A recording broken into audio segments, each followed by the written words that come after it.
18.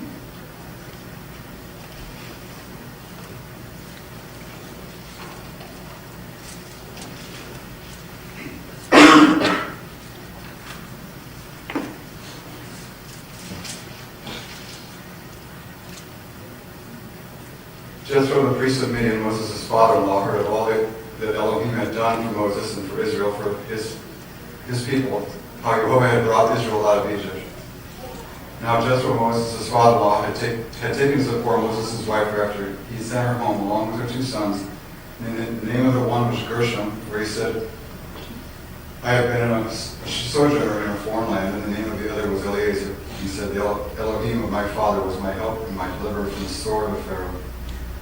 Jethro, Moses' father-in-law, came with his sons and his wife to Moses in the wilderness, where he was encamped at the mountain of Elohim. And when he sent word to Moses, I, your father-in-law Jethro, am coming to you with your wife and your 2 sons. Moses went out to meet his father-in-law and bowed down and kissed him. And they asked each other their welfare and went into the tent. Then Moses told his father-in-law all that Jehovah had done to Pharaoh and the Egyptians for Israel's sake, all the hardship that they had come upon along the way, and how Jehovah had delivered them. And Jethro rejoiced for all the good that Jehovah had done to Israel and all that had been done. And in that he had delivered them out of the hand of the Egyptians. Jethro said, Blessed be Jehovah, who has delivered you out of the hands of the Egyptians, out of the hand of Pharaoh, and has delivered the people from under the hand of the Egyptians. I know that Jehovah is greater than all of the Elohims, because in this affair he dealt arrogantly with the people. And Jethro, Moses' father-in-law, brought burnt offering and sacrifices to Elohim, and Aaron came with all the elders of Israel to eat bread with Moses' father-in-law before Elohim. Family gathering. Family gathering. And it's the story of Jethro, and in this case, was just, I think in this situation, with all that Moses had gone through, Moshe had gone through, that the appearance of his father-in-law was a welcome sight. Because it's obvious that his father-in-law, in the course of what we're going to read here, was an encourager, was a kind of guy that wasn't, that Moses didn't go walk around and talk father-in-law stories, or mother-in-law stories, or whatever the stories are. It's like, oh, my father-in-law, but he wasn't that kind of father-in-law. He was the kind of father-in-law that knew how to come in and be a help. And so when Jethro showed up and entered the scene here with Moses, it's very apparent that it was a time of unwinding. It's like, let me tell you what's been happening. Let me tell you what Jehovah has done to bring salvation to this people. Because he didn't necessarily always have that kind of relationship with everybody around him. Now, he may have had that kind of relationship with his brother Aaron, but in this case, it's sometimes good to have the guy from the outside to be able to tell the story afresh and be able to relate with the goodness of Jehovah in that situation. You consider also that Ham and Aaron had not been together for many, many, many years, but yet he was with his father-in-law for the 40 years that he wanted them. Oh yes, that's right. So there was a tight relationship yes, there. Yes. That he had served his father-in-law for 40 years tending sheep. Anybody have any thoughts about this family reunion? Because it is a joyful one. It's one that Moses and Moshe was glad to have happen. And it was also very telling that Yithro was the kind of guy that recognized, that they were pantheistic at that time. There were all kinds of gods going on in the nations, and it was, it isn't clear whether what kind of priest, as far as even if we priest of Midian that Yithro was, or what his actual underlying belief system was, but he recognized Jehovah. He recognized the God of Israel as the one God, and he made sacrifices to him accordingly to honor him. I think this instance shows that, like, Moses was said to be like the meekest person in the world, but even he struggled with pride because he wouldn't delegate the responsibility. He felt like he had to do everything on his own. Yeah. So. Yeah, so you're right. Because right in the next verse, party over. They just, they had shared the meal. They had come together, and the next day Moses sat to judge the people, and the people stood around Moses from morning till evening. It's like back to work. The weekend's over. Now it's back to work, and I think as we indicated, he felt. I guess he felt just way too much of a responsibility just to take care of so many people, and felt like I don't know, but it may have been a matter of pride, but it may have been just a matter of, I just feel so responsible. I'm the only one, I'm the guy that hears from God. I'm the guy, so he may have felt that way. I think he felt kinship with his father-in-law because he too was the leader of his clan. And then here he's got this big, huge clan. He's kind of like, look, I understand what your work is like now, kind of thing, and that type of bonding family. Yeah, so Yithro hung around that first day back at the job, and at the end of the day, Yithro basically came back to Moses and said, what are you doing? What's going on? You could do this easier, You might try this instead. And I love the fact that Moses was able to take his father-in-law's advice. Because not everybody can just take their father-in-law's advice. Or even their father's advice. Or their brother's, or their whoever's advice. It's like, I can do this on my own. That kind of, pull away, I'm independent, I can do what I want kind of thing. But in the face of wise counsel, it's good to respond accordingly, to be wise. I think the other thing is that Yithro could have easily have said, Moses, you're doing it wrong. Instead, he offered a solution. He saw that he was tired and worn out, and he says, why don't you do it this way? Instead of just saying, you're wearing yourself out. Spending time with your family. I just. Yeah, I mean, if we look at this initial like we traditionally do with a Bible story, a story in the Tanakh, and we look at it and we see the story, but we don't necessarily put ourselves in the story, how real it was, how familiar it was. That it was literally like a family getting together, and the father-in-law coming out of the shop and watching having the work that's being done. Or in this case, the judging that Moses was doing, the father-in-law walking into the courtroom and watching his son-in-law judge all day long. It's like, you really don't have your caseload is way too big here. You got people lined up around the block asking you whether this sheep was theirs or his. It's like, no, that's their sheep. No, that's my sheep. That kind of thing. The petty stuff. So basically Moses was responsible for everything from capital crimes to petty theft or whatever. And so it was good that Jethro came along and said, now obey my voice, I will give you advice, and Elohim will be with you. You shall represent the people before Elohim and bring their cases to Elohim. And you shall warn them about the statutes and laws, make them known in the way they must walk and the way they must do. Moreover, look for able men from the people, men who fear Elohim, who are trustworthy and hate a bribe, and place such men over the people as chiefs of thousands, of hundreds, of fifties, of tens.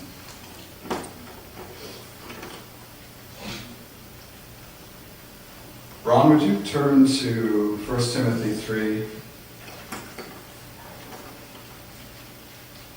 and read verses 1 through 5, please? Kelly, would you turn to Titus 1?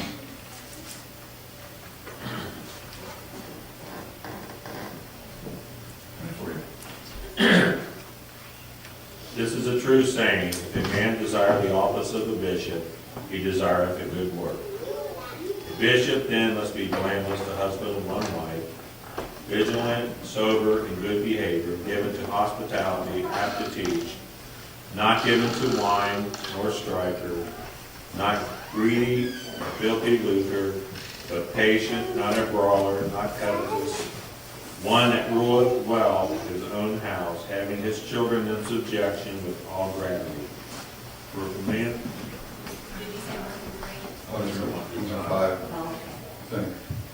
for if a man know not how to rule his own house, how shall he take care of the church of God? Titus verses 5 to 9. For this cause I left thee in Crete, that thou shouldest set in order the things that are wanting, and ordain elders in every city, as I have appointed thee. If any be blameless, the husband of one wife, having faithful children, not accused of riot or unruly. For a bishop must be blameless, as a steward of God, not self-willed, not soon angry, not given to wine, no striker, not given to filthy lucre, but a lover of hospitality, a lover of good men, sober, just, holy, and temperate, holding fast the faithful word as he hath been taught, that he may be able by sound doctrine both to exhort and to convince the gainsayers. So this principle that's established right here in the Tanakh, at the advice of the father-in-law, is a principle that applies throughout all of the scripture. And it just makes, it's one of those kind of that makes perfect sense kinds of things. You want trustworthy men and women. You want people that will uphold the laws of God in a way that, in a manner that is not out of control. Any other thoughts about that?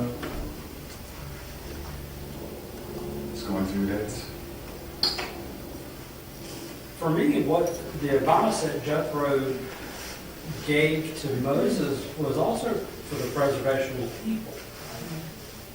Consider this, after the golden calf incident, had he continued to judge everyone's gripes, complaints, and issues, when God said, step aside, I'm going to wipe them out and start over with you, he may have been on board with that. Yeah.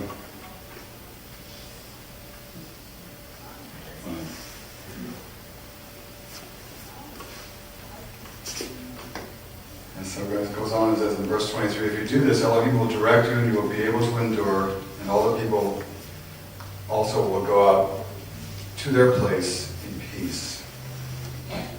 So Moses listened to the voice of his father-in-law and did all that he had said. Moses chose able men out of Israel and made them heads of the people, chiefs of thousands, of fifties, of hundreds, of fifties, and tens. And they judged the people all the time. Any hard case was brought to Moses. But any smaller matter, they decided themselves.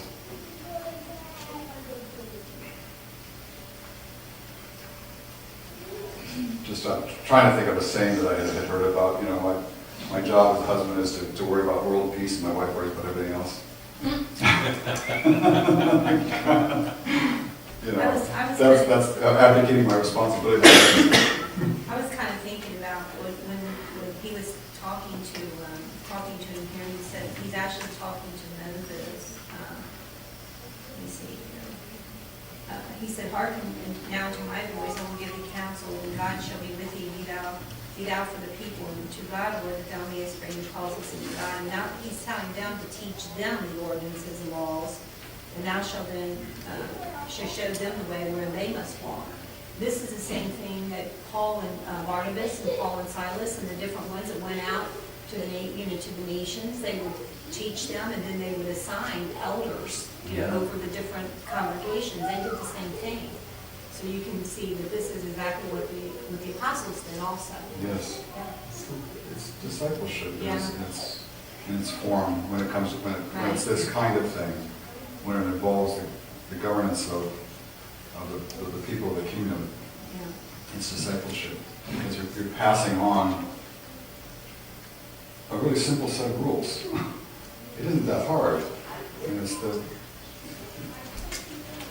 it isn't that complicated. So it's like they knew how to pass these things along. They knew how to talk to them as they walked by the way, and when they lie down, and when they rose up.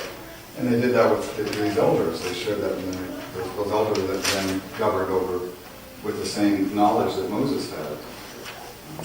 And they also took the time, because when I think back to the time that they would spend in the different places, the cities and stuff, there was times that they would spend months, sometimes years even, and to getting to know the people, and getting to know those so that I guess they could know, and to by the Holy Spirit, if they could entrust these things as to be elders over the people, which is very important.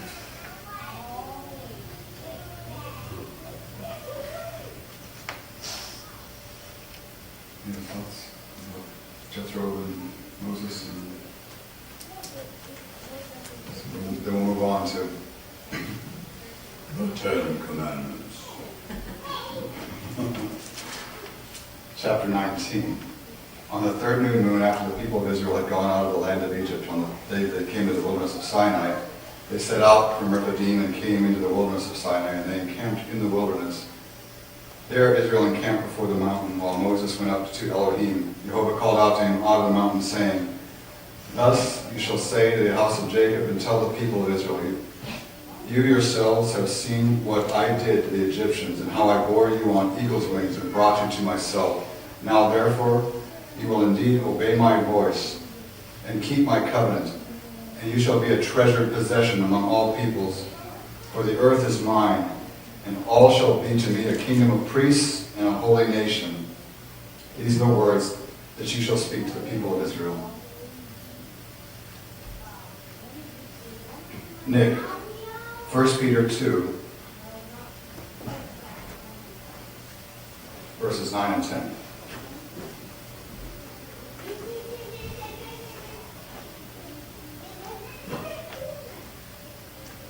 And 10? Yes, 1 Peter chapter 2, verses 9 and 10. But you are a chosen race, a royal priesthood, a holy nation, a people for his own possession, that you may proclaim the excellence of him who called you out of the darkness into the marvelous light. And once you were not a people, but now you are God's people. Once you have not received mercy, but now you have received mercy. So in this statement in chapter 19 of Exodus, it established a prophetic word. It established a word of restoration, of renewal. You can't, as we well know, you just can't call them Old and New Testaments and have a separation. You call them the covenant and the renewed covenant. There was never, as we clearly see, his thoughts didn't change regarding how he looks at us, as far as those people that are established to him in obeying his commandments.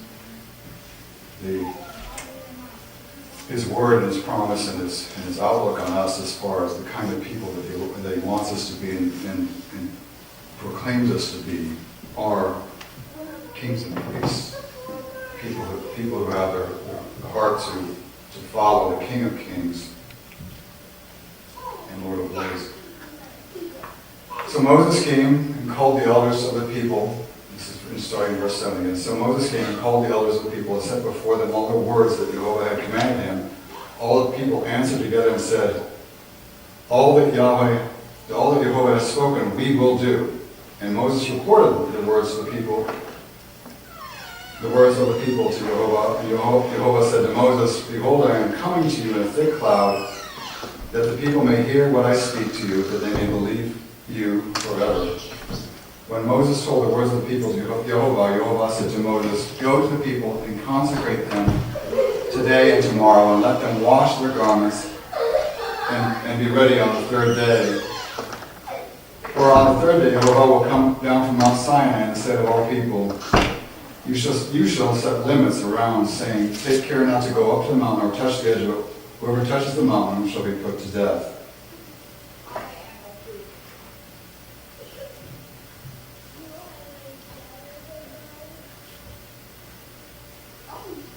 No hand shall touch him, but he shall be stoned. No hand shall touch him, but he shall be stoned or shot. And Lisa said, shot? He had no guns. Yeah, with an arrow, whether man or beast, he shall not live. When the trump sounds a long blast, they come up to the mountain. So Moses went down to the mountain to the people and consecrated them, and they washed their garments and said to the people, be ready for the third day. Do not go near a woman. It's a funny, and it's not a funny last part. It's kind of a tag on the end, do not go near a woman. So, we were talking about the word wash before we call it how it isn't just a southern thing. My dad used to say wash the car and add an R to it. It's easy to do. It's easy to do. So I'm not belittling it. So it just points out that what was commanded here was that Jehovah, he was setting up the meeting time. He had made the conference, he was establishing the conference call, so to speak.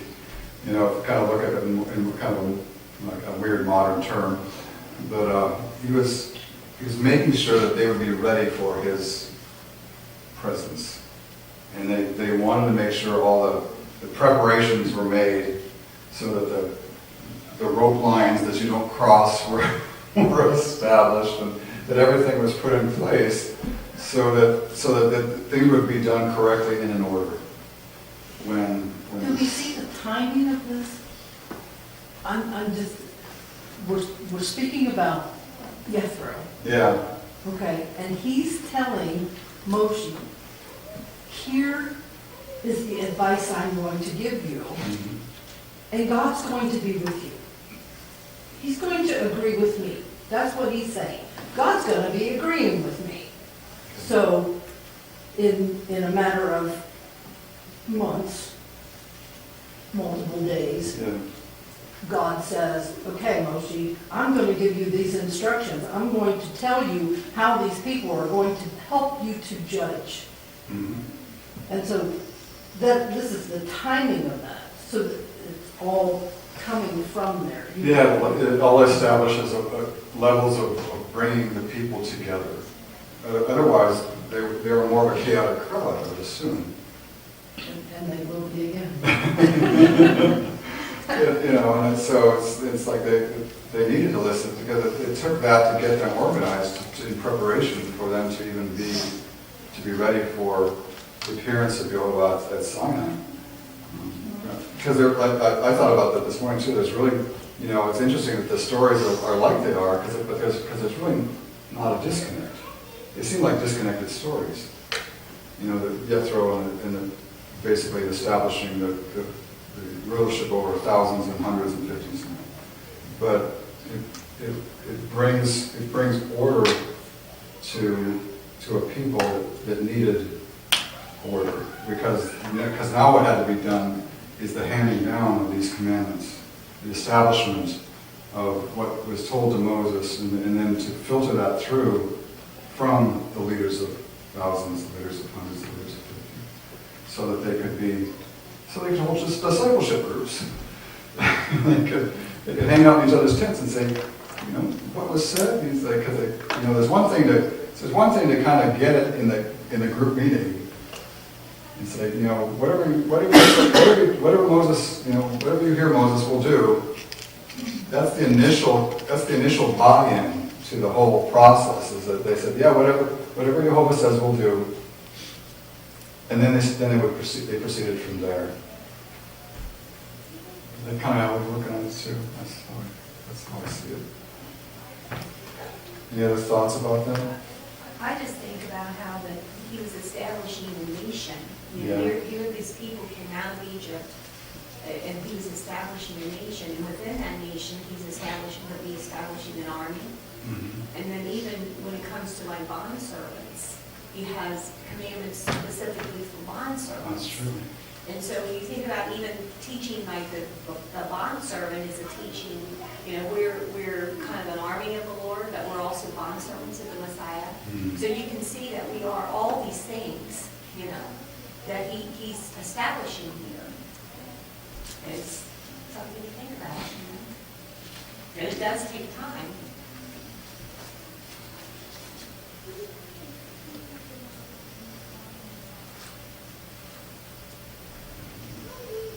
Teaching them to listen and to think for themselves and to choose him and his ways instead of just following blindly what Pharaoh has to say. Yeah, because these are still people that came out of a very pantheistic background, Right. extremely pantheistic. I mean, Yeah. where the sun, rain, moon, and stars are all, you know, all gods to them, you know, frogs and whatever else. And so, You can't think for your children or they're going to grow up and be zombies in the system, you know. this is the initial start of taking every thought captive to the obedience of God. Yeah. Taking, you know, of establishing a life, and it took, as we appreciate in the Torah, it took a while. It took a long while, and even after it looked like it had gotten fairly well established, all the way through Joshua, then right after Joshua, it seemed to fall apart again. And now we get into a period of Judges, where it becomes more chaotic, and the tribes are fighting against each other, and they're not backing each other up, and that kind of thing. So it's like, so it doesn't take long to go from, you know, establishment of order back to the unraveling of order into chaos, because they didn't stay with the principles and rules and statutes that Jehovah had established.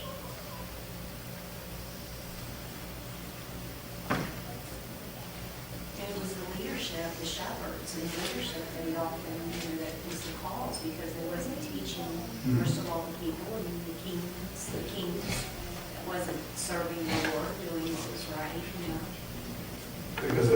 Because they often were they failed to obey, to follow through about eliminating the nations, and they let the leaven of another people filter into them and create a different belief system, a tainted belief system.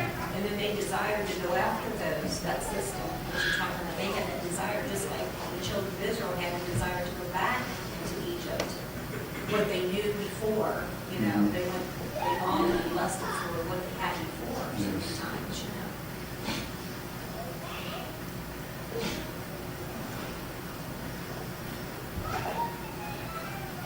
Pick it up here in verse 14. So Moses went down from the mountain, the people, and consecrated the people and washed their garments. The people said to be ready for the third day. That already read that part. It's funny. I just started. I was ironing clothes the other day, and I started to watch the movie Princess Bride. And there's actually a line in the movie that says, "Grandpa, you already read that part." So I already read that part. So go forward, right? On the morning of the third day, there were thunders and lightnings and a thick cloud of the mountain and a very loud trumpet blast, so that all the people in the camp trembled. And Moses brought the people out of the camp to meet Elohim and took them to stand at the foot of the mountain. Now, Mount Sinai was wrapped in smoke because Jehovah had descended on it with fire. The smoke of it went up like a smoke of a kiln, and the whole mountain trembled greatly. And as the sound of the trumpet grew louder and louder, Moses spoke, and Elohim answered him in thunder. Jehovah came down on Mount Sinai at the top of the mountain, and Jehovah called Moses to the top of the mountain, and Moses went up.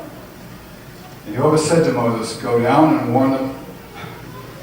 Interesting, he got all the way to the top, and then he tells him to go down. And Jehovah said to Moses, "Go down and warn the people, lest they break through to Jehovah to look, and many of them perish. Also let the priests who come near to Jehovah consecrate themselves, lest Jehovah break out against them." And Moses said to Jehovah, the people cannot come up to Mount Sinai, for you yourself warned us, saying, "Set limits upon the mountain and consecrate it."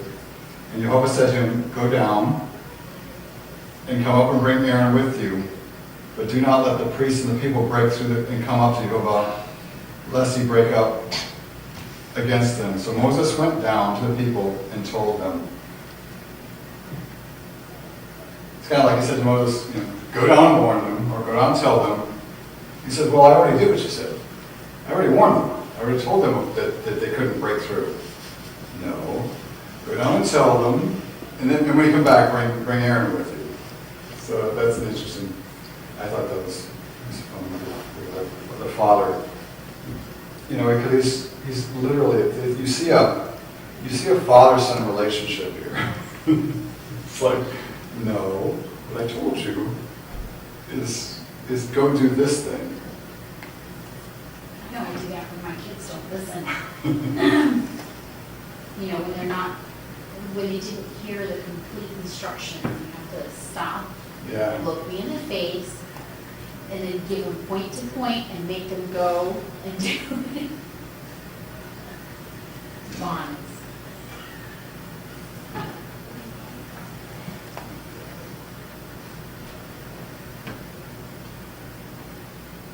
Any thoughts?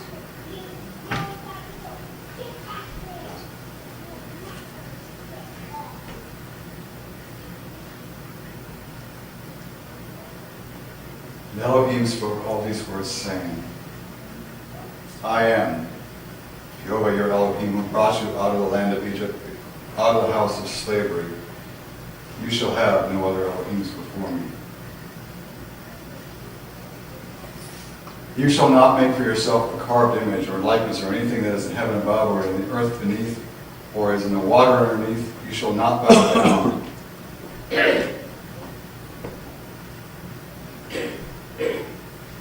I appreciate what you did before. Let's stand. Let's stand. Let's hear the 10 words stand. I am Jehovah your Elohim, who brought you out of the land of Egypt, out of the house of slavery. You shall have no other Elohims before me.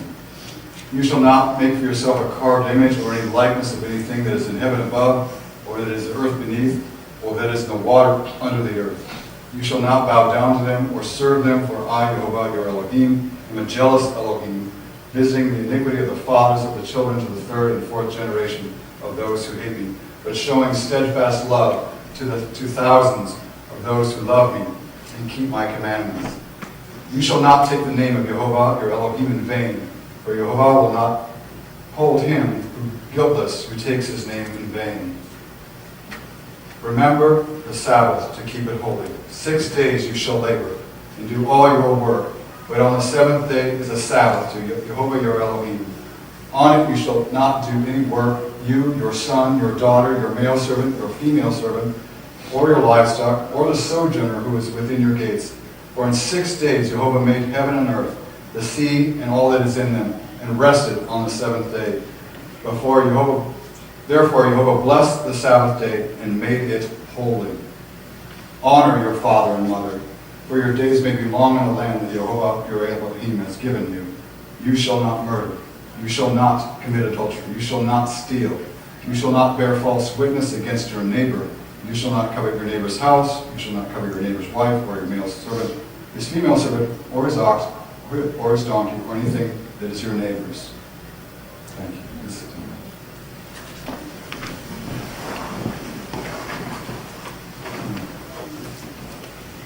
When the people saw the thunder and flashes of lightning, the sound of the trumpet, and the mountain smoking, and the people were afraid. Yeah, they were. Then trembled and stood far off and said to Moses, You speak to us, and we will listen, but do not let Elohim speak, lest we die. Moses said to the people, Do not fear, for Elohim has come to test you, that you fear him, that the fear of him may be before you, that you may not sin. The people stood far off, and Moses drew near unto the thick darkness where Elohim was. Do not fear, for Elohim has come to test you, that the fear of him may be before you, that you may not sin. Two different kinds of fear. Do not fear. Don't be a trembling afraid. Be reverent afraid. Don't be run like a scared puppy afraid. be honoring and vigilant and aware, afraid. The kind of the fear that brings, let's see. You're going wrong again. 1 Samuel 12:24.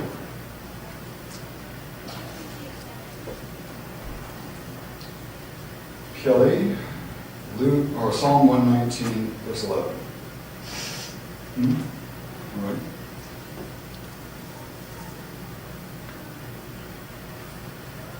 Let's see. Perry, you willing to read? Hebrews 12:28.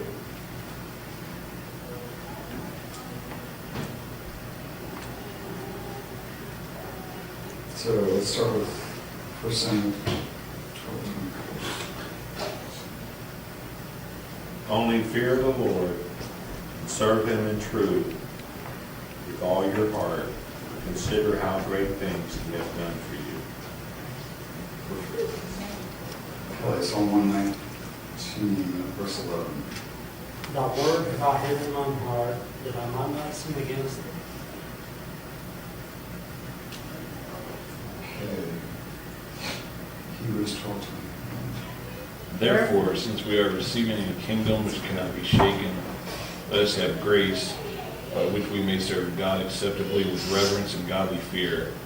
For our God is a consuming fire. I would like you to read Acts 9:31.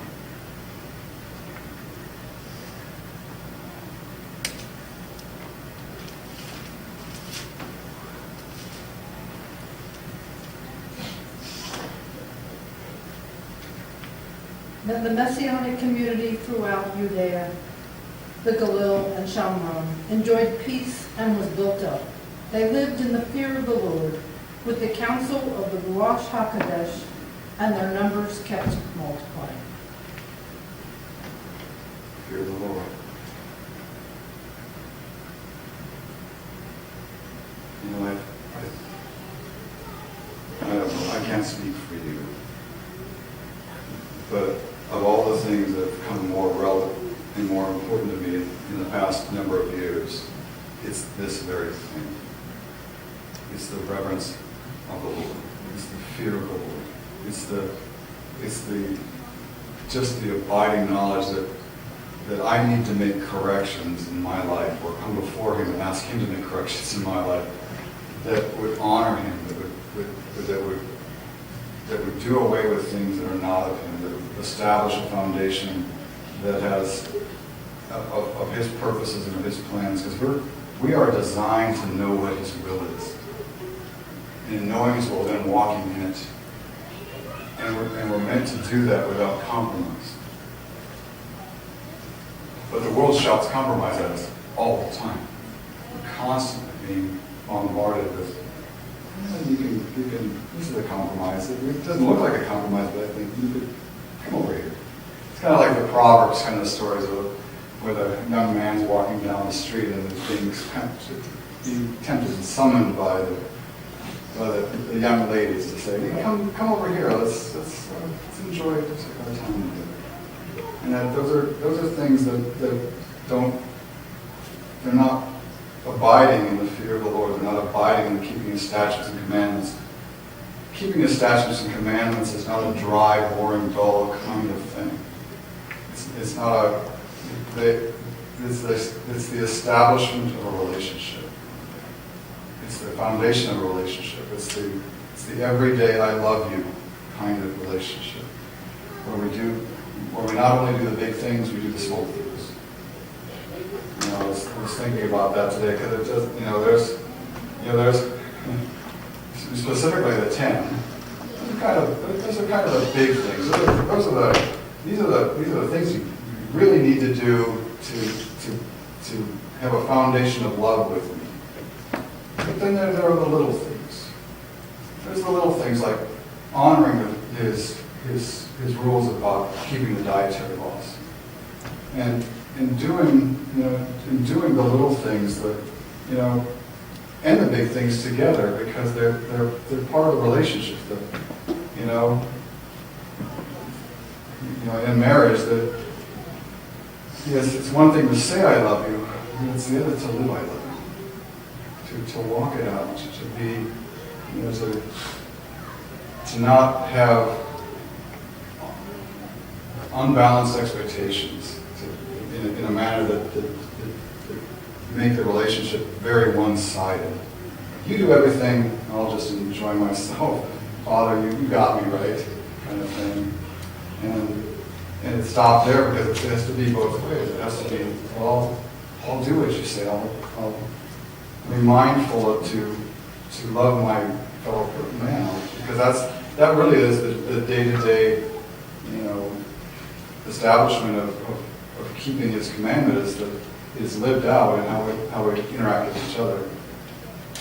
Because we serve an invisible God, and it's how we practice it before Him is how we serve each other, how we love each other, in the small things and the big things, and then having the communion of that relationship establish a covenant of where He says, you can go out and heal the sick. Oh, I can, because I'm with you. My Holy Spirit is with you, inside you. You can do these things. But it first took the covenant of love to establish that.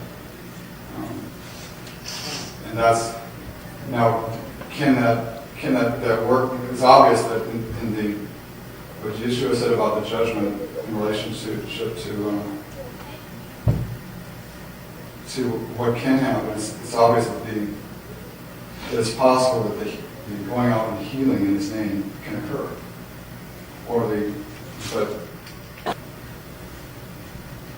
But what He's interested in is when we stand before Him and says, when I was hungry, you fed me. When I was thirsty, you gave me drink. When I was in prison, you visited me. The small things.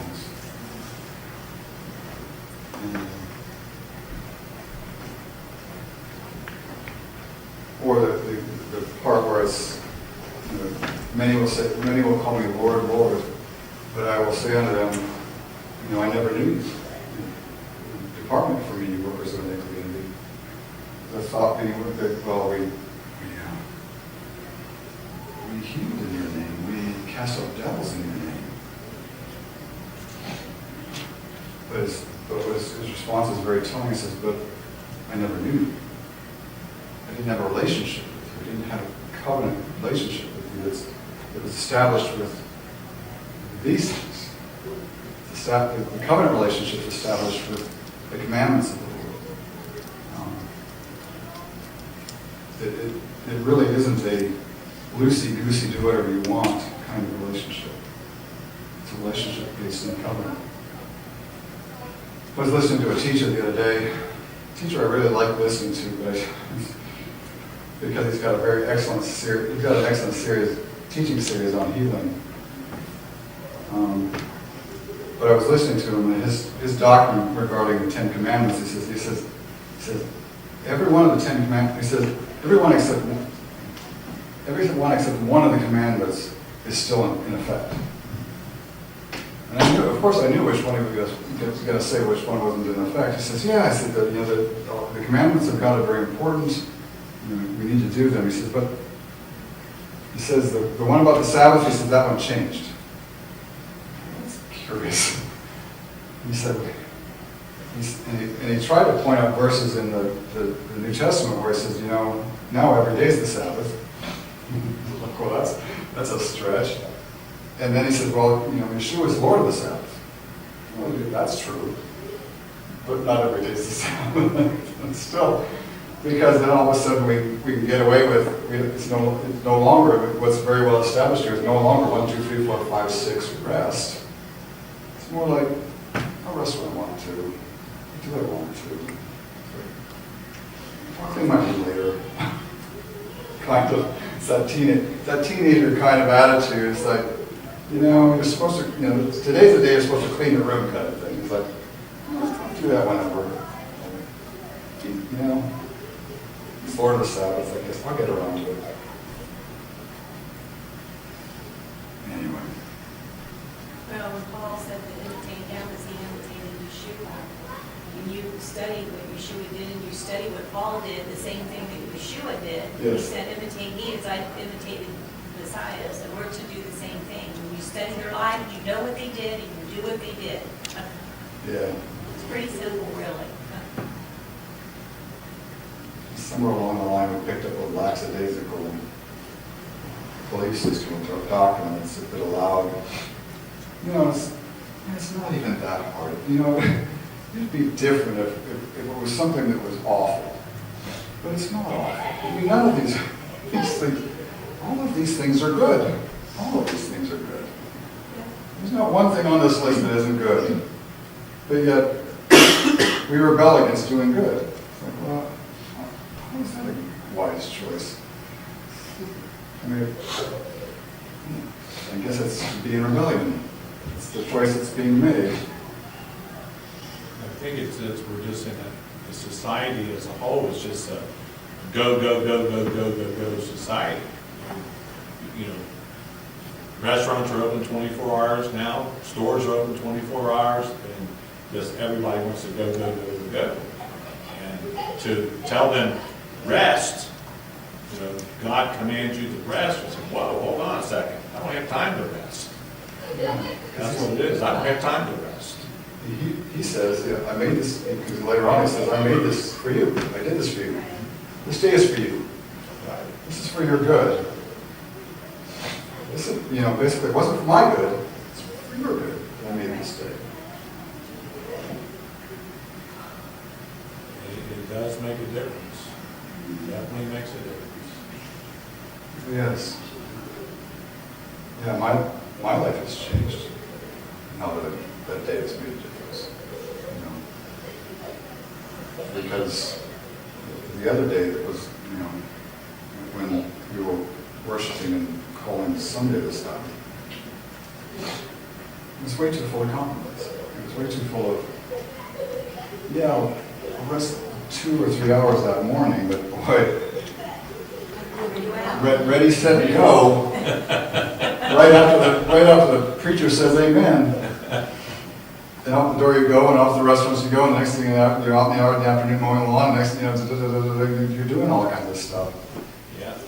Now, there are lots of different thoughts that people have about recreation on the Sabbath, but, you know, we don't necessarily go there with that, but at the same time,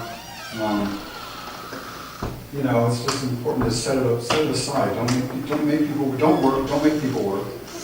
You know, do what you can to honor the Father in a way that honors each other. Because, you know, as soon as we make each other, if we don't work, but all of a sudden we make somebody else work, what does it say?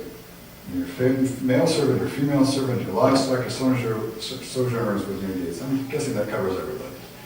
Pretty much.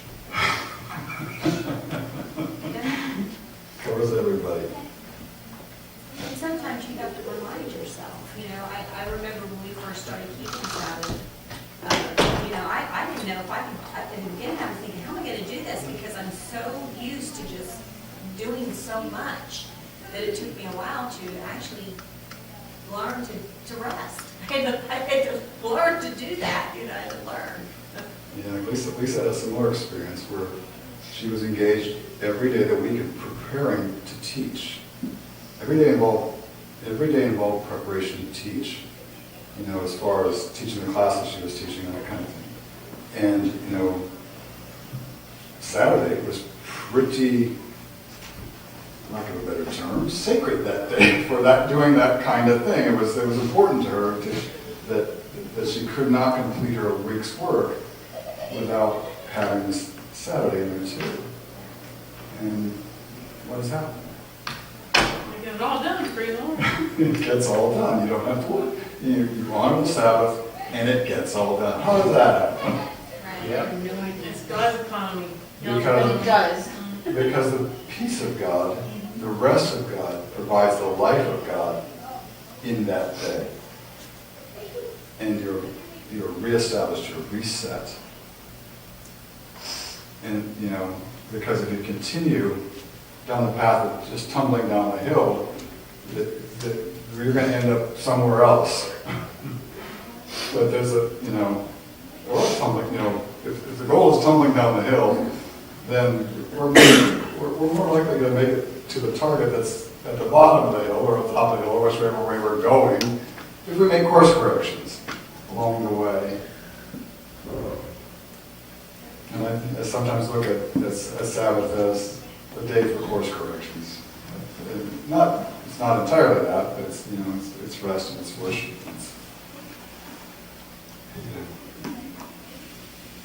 Thoughts? The only time Mike and I talk and the rest of the week That is can- so overwhelming. That can occur. I mean, really, just, we're little guys, we never have time to breathe. So thank God for the Sabbath. The Sabbath saves marriages. It does. Guaranteed.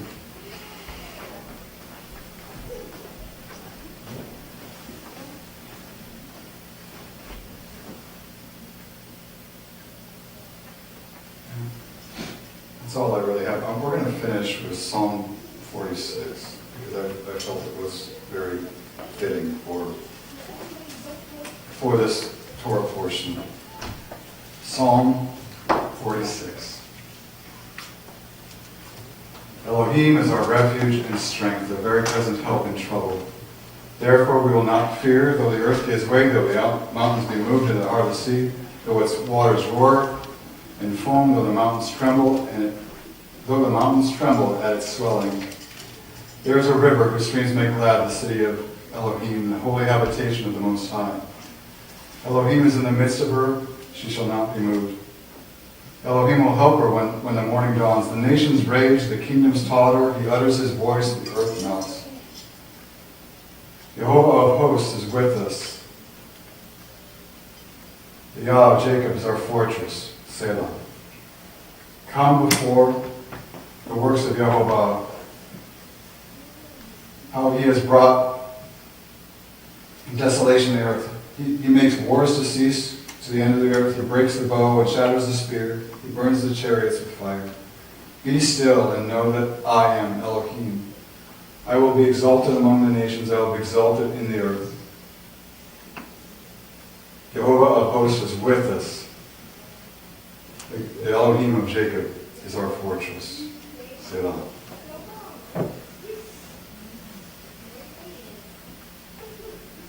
The mountains tremble. It must have been quite a sight.